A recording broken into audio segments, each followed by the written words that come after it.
এক গ্রামে এক কাঠুরিয়া ছিল যার নাম ছিল করিম। সে রোজ কাঠ কাটতে যেত। তার জীবন ছিল খুবই কঠিন। শুক্রবার এলে সে কাজ বন্ধ করে দিত। তার স্ত্রী জিজ্ঞেস করত, কেন তুমি আজ কাজ করছো না? আজ যদি কাজ করো তাহলে আমরা আরো বেশি খাবার পাব। করিম হেসে উত্তর দিত, শুক্রবারে আল্লাহ তার রহমতের দরজা খুলে দেন।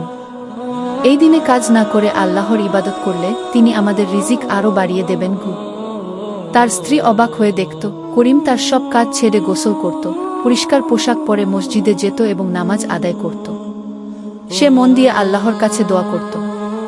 একদিন করিম যখন জুম্মার নামাজ শেষে বাড়ি ফিরছিল, তখন সে পথে এক বয়স্ক লোকের কাছে জানতে পারল এক বিত্তশালী ব্যক্তি তার জন্য একটি কাজের প্রস্তাব দিয়েছেন।